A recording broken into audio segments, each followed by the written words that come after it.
I thought that the opening ceremony was a disgrace, actually. I thought it was a disgrace. The mocking of the Last Supper. I thought it was Catholics and Christians across the globe are outraged. I mean, they can do certain things. I thought it was terrible. Let's talk about the right wing's collective meltdown over the opening ceremony at the Paris Olympics. Can you say at the next Olympics, if you're present, you'll have enough influence on the organizers that we won't be, insulting Christians? We won't be having a Last Supper as portrayed the way they portrayed it the other night. I just think, look, I'm for everybody. I'm very open-minded. You understand. Yeah. You know me better than most people know me. I'm very open-minded. But I thought what they did was a disgrace. In case you somehow haven't heard by now, they're angry that a fashion show at the ceremony looked like Leonardo da Vinci's The Last Supper. In case you missed it, at one point during the ceremony, there was a long table that included a woman with a halo-like crown at the center. Soon after, a nearly naked man painted in blue who depicted the Greek god Dionysus laid on the center of the table. The god was surrounded by drag queens, and the god then sang, and it turned into a runway scene where models were strutting. The Olympic ceremony's artistic director has denied that the scene was taking inspiration from the Last Supper. The director told Parisian news outlet BFM that, quote, the idea was to do a big pagan party linked to the gods of Olympus. Despite the ceremony's artistic director Thomas Joly insisting that the display focused on diversity as a way to celebrate and highlight the liberties and freedoms afforded by the country of France, that is, as long as you aren't a migrant or conservative Muslim, the right wing is refusing to believe anything he says. We are different, we are all different, but we are all together and we all stick together. This was the idea of the ceremony. The idea is not to be subversive or to shock people or to mock people, not at all. The idea is to say that we, a big we. We had Republican ideas. We had ideas about inclusion. I didn't have any other specific messages that I wanted to deliver in France. We are a republic. We have the right to love whom we want. We have the right not to be worshippers. We have a lot of rights in France, and this is what I wanted to convey. But why listen to the organizers of the event when you could get your biases confirmed by people like this? I'm really sorry, snowflakes, if you were offended. We don't really care. We achieved what we wanted to, which was a clear satanic pagan display that just shows how the West and Western civilization is completely falling to cultural Marxism. Jenna Ellis skipped the dog whistles and went straight for the schmozzy propaganda, which was proudly displayed front and center at the 1936 Games in Berlin, giving even more evidence that international sporting events like the Olympics and World Cup have been and will always be inherently political. And that's not making some moral statement about either side of the coin being good or bad, but rather just an observable, inescapable historical fact. But because the politics involved in this year's opening ceremony centered on diversity, inclusion, and representation for marginalized communities, the largely Christian right wing absolutely lost it. And it was absolutely a slap in the face to me, because there's no way he will convince me that it was not a mockery, because of the type of people, frankly, that he had in there. And it was scantily clad people, drag queens, and play for the Last Supper. It's just, why? Time and place. Why? Ex-ESPN host turned wingnut Sage Steele gave the game away by admitting that the type of people performing, especially the drag performers, convinced her that the display was mocking Christianity, even though the tableau scene was representing a festival for the Greek god Dionysus, the god of wine, and partying with ancient mythical ties to France and the River Seine. If Steele and her conservative allies approached the ceremony with an open mind and took the time to learn about the piece of art they were viewing instead of immediately calling the whole thing satanic and using pagan as a slur, this wouldn't even be a topic of conversation. But we all know that conservatives don't look past the shapes and colors for deeper meanings and references unless they're trying to confirm their already held biases and opinions. You can never and will never convince me that they didn't think to themselves, maybe this is pushing it. Maybe this might be interpreted. It was intentional. This way. It was intentional. This is totally intentional, and it's a slap in the face. While Sage Steele Jillian Michaels, of course Elon, who dead names his own trans daughter and blames the woke mind virus for making her trans, bigots like Riley Gaines, who have made a career out of being transphobic and being a useful mouthpiece for Fox News' anti-trans panic, and homophobic, misogynistic Kansas City Chiefs kicker Harrison Butker all publicly aired their grievances with the ceremony, hiding behind their posturing as true righteous Christians to launder the bigotry and hate that they were spewing. Most importantly, though, all these people we've seen support and campaign for the political party that is trying to stop other Christians from putting the lessons of their faith into action. The Annunciation House here in El Paso has been sheltering and feeding migrants since 1978. For many, this is the first stop to get dry clothing, food, and a warm place to sleep. But it is now at risk of being shut down by the state of Texas. Paxton asked the court to close Annunciation House, calling the Catholic charity a stash house. But a judge rejected that request, denouncing Texas's actions as harassment. The state of Texas has no reason to want to come after an NGO whose entire history has been dedicated to human rights. I think it's happening because of the politics. This is Christian, it is Jewish, it is Muslim. Constitutive to each of those faith traditions is, I was a stranger and you welcomed me. This is what religion should be and can be centered around, not the constant hate, discrimination, and vitriol we see far too often from so-called Christians on the right.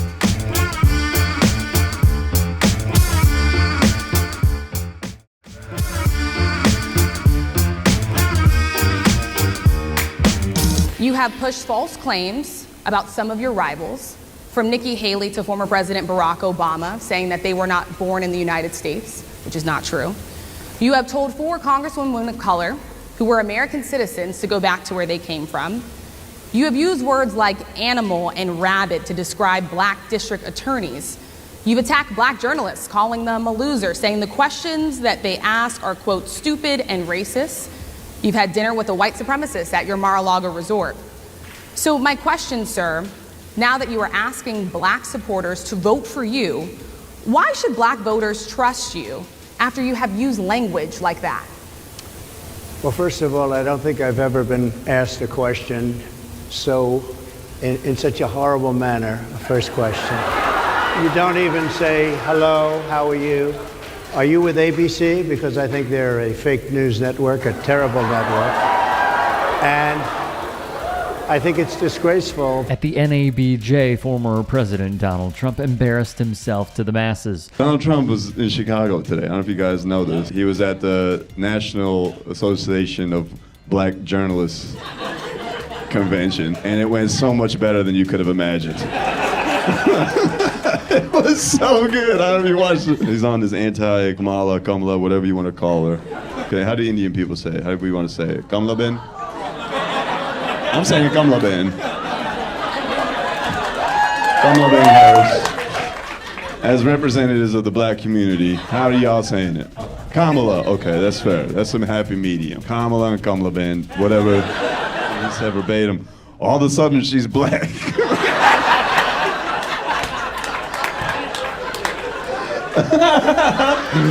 Come on, that's gold, man. That's the future dictator of our country. She's just walking down the street, all of a sudden she just turns black. What a country, man. What a country. Comedian Nimesh Patel recapped the infamous line and crushed Trump's appearance. If you want to really see something that's said, take a look at what happened.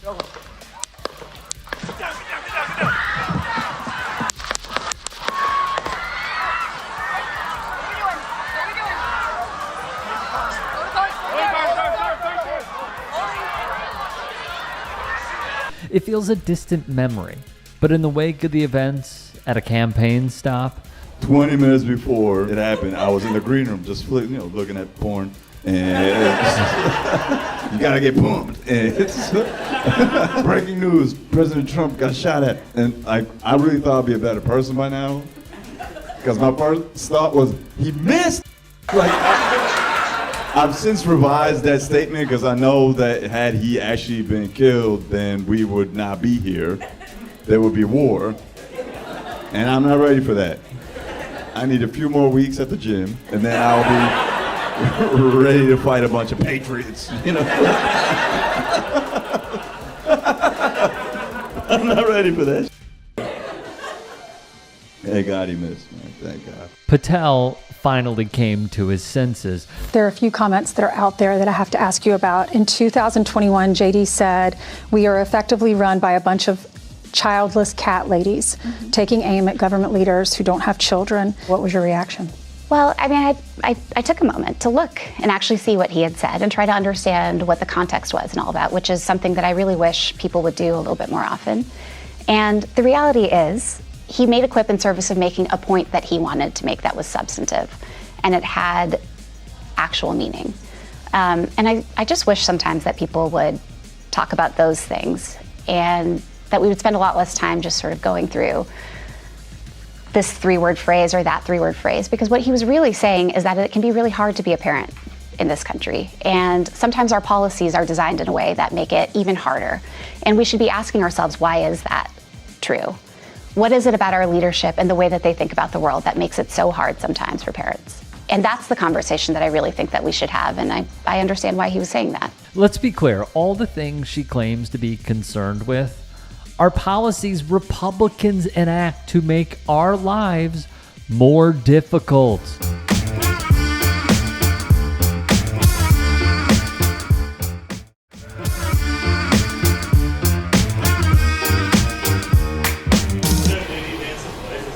I do know that J.D. Vance's wife is Indian, and next time I see her, I'm gonna blink 3 times and ask her if she needs help.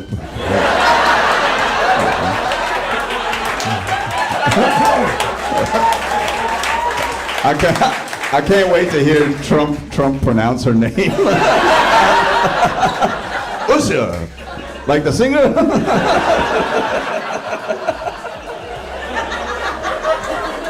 You know Donald Trump does not know a single thing about J.D. Vance's personal life, let alone how to pronounce his wife's name. The court did not rule on Donald Trump's wild, desperate bid for total immunity for the crimes he committed while in office, a case that is very clearly the most pressing in terms of immediate deadlines, not to mention stakes for American democracy. It's one in which this court's conservative majority has, at this point I think it's fair to say, obviously and intentionally dragged their feet to protect Trump from going on trial before November's elections on charges of trying to overthrow American democracy. But everything you want to know about the Supreme Court can be learned from the decision they did release today. You see, for a brief moment today, the court posted a copy of a decision that appears set to allow emergency room doctors in Idaho to perform abortions in certain situations. They quickly took it down, and we're going to have more on that later. But the first decision, the one they actually meant to actually put up, and they read, the one they released on purpose, well, how can I put this? It effectively legalized blatant public corruption. Again. Case was called Snyder v. United States. This is only one of many irrational, illogical decisions by the Supreme Court of the United States. Can Americans trust that their Supreme Court is not corrupt? I don't think so, unfortunately. I think that the record of their decisions, which almost inevitably move in the direction of the big right-wing donors who helped get this new majority on the court, make it a very challenged body right now. And I think particularly if you're using corrupt in the sense of the word that the founding fathers used it, it's a very unfortunate answer. Senator Sheldon Whitehouse of Rhode Island, seen here, has been investigating the influence of dark money in our politics for quite some time. The Supreme Court is sneakily like the shadiest happening in this country. People are just sleeping on that. Whoever the next person is our last president. I hope we get a quirky one. I hope we get one of these North Korean dictators. I don't know if you're paying attention to Kim Jong-un, but the other day, South Korea sent some propaganda to North Korea. So he told his people some balloons. He sent over some filled balloons. I hope we get one of those. I hope our dictator is just super quirky. Another friend freaked out from the Supreme Court Chevron decision, which apparently ends the power of a lot of regulating bodies. It's like, you don't understand, man. The EPA's, SEC, the FDA, our food's gonna be full of E. coli pretty soon. I'm like, E. coli? Good. Lines at Chipotle will be short again. Hilarious, but also, who still eats at Chipotle? America. What is America's destiny? Where you from? Astoria. Astoria, Queens. Beautiful. Who you got in the election? 2020 is coming up. Biden? Oh, Kanye. Oh, I hope you don't vote. Please get arrested so your rights get taken away. Patel had a take of his own on the artist's ambitions, including his supporters in the crowd. Hey, I appreciate you watching. Now, if you can, please do become a channel member by going to youtube.com/tytsports and clicking the join button. If that's too much for you, you can just go to tyt.com/join to become a member. It helps all of us out here at the Young Turks and keeps our network afloat. In addition, you could follow me on my socials on Twitter, Instagram, and TikTok. Appreciate the love. Have a great day.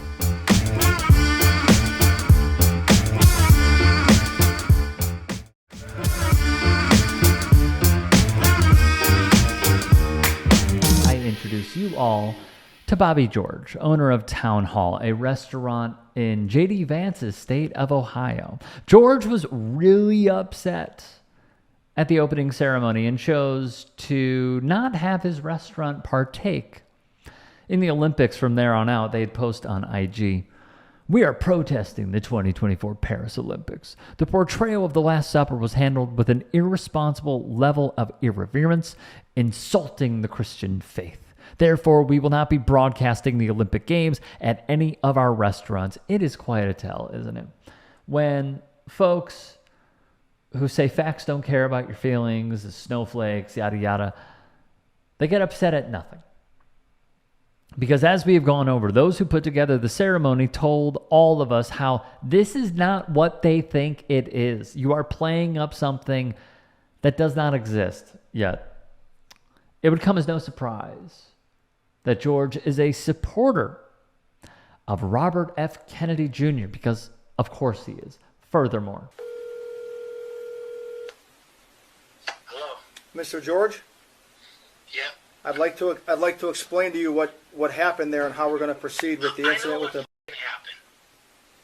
You're going to explain to me what happened when I was there? Well, no, I'm going to explain to you how we're going forward and who's investigating. I'm suing all you because my cousin's lost her hearing out of her ear, and I begged you guys to protect her, and you didn't do anything, and they finally blew her eardrum. When we were. Suing all you. I'm not going to be happy till you lose your job, you piece. Okay, well, you can sue us. That's fine. You're a bomb. And if you weren't a police officer, I'd whoop your too. Okay? You got a daughter, you little. You got a daughter? Sir, do you want me to? What would you do if someone did that to your daughter? You're supposed to be protecting her. All right. Well, I'm not gonna. All right. I'm gonna end the conversation now, Sir George. Okay.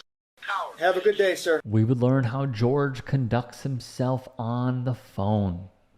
After roughly 10 activists went outside of his restaurant, Town Hall, to protest the restaurant's business practices. 2 activists would be indicted, but the charges were eventually dropped. Additionally, he would spread a mass amount of misinformation on combating COVID by saying this: eat right, exercise, prayer, meditate, don't stress out. All of these are proven now to help fight any disease. That was on Town Hall's Facebook page, okay? Now, you might be thinking, wow, that guy kind of sucks. And he does, but I'm going to tell you why he may suck way more. Criminally. He would surrender to police. I'm going to tell you why. His bond was $200,000, though during the hearing, his lawyer would argue that it should be $100,000, saying his prior record with 0 felonies, would stand as an obvious reason. The prosecution would agree on this as well. That was until Judge Sheila Turner McCall said the $100,000 bond wasn't sufficient based on the arguments laid forth and then she doubled it to 200,000. Thus, it stands. In full, the charges are as follows: attempted unaliving, R-word, kidnapping, felonious assault, and strangulation. He would also have to surrender his passport to the court. Here is George appearing via video conference, it looks like Zoom, at a hearing, as published by Fox 8. News 5 reported the incidents occurred from November 14th, 2023 to July 31st, 2024. The alleged assaults went down on August the 19th. And here is his mugshot, as printed by Cleveland 19. Now, here is what I am going to say very quickly, and this is important. This is a trigger warning for what I am about to read, for the story I am about to tell. These are all allegations that are brought forth and why he had to surrender to police. Here we go. The arrest warrant reads, the restaurant owner pinned the victim down and placed both of his hands around her neck on November 14th, 2023. He would slam her head over and over again, which would lead to ringing in her ears, bleeding, and blurred vision. That is per the arrest warrant.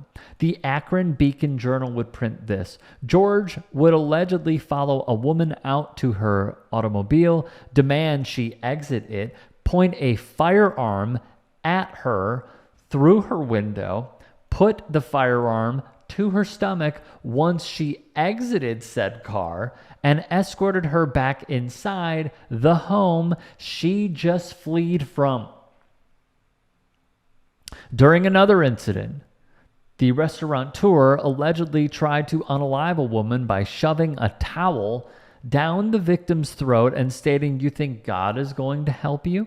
while she was attempting to pray in a closet that she would not be killed, according to News 5.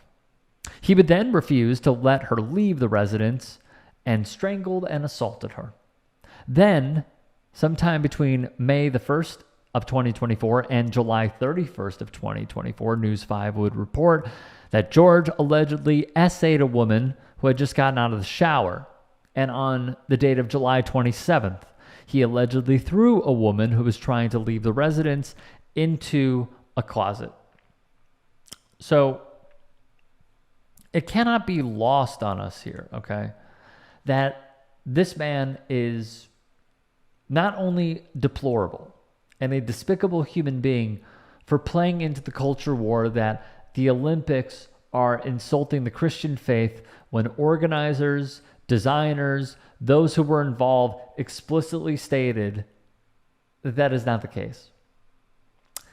And then to have these allegations come forth, which are very serious, it really does say something. That this man would act this way and feel quite literally that he is holier than thou. I guess I'm just curious for those who work at Town Hall or who are affiliated with these restaurants that he owns. What are the other skeletons in those closets? If someone is going to do this over and over and over again, where there is smoke, I have to believe, if the allegations are true, there is a forest fire. So I'm curious to see what former employees are going to come forward, how he has conducted himself in his businesses. Does he believe that people should kiss the floor that he walks on, etc., etc.? As more comes out, we will keep you posted of this incredibly troubling story.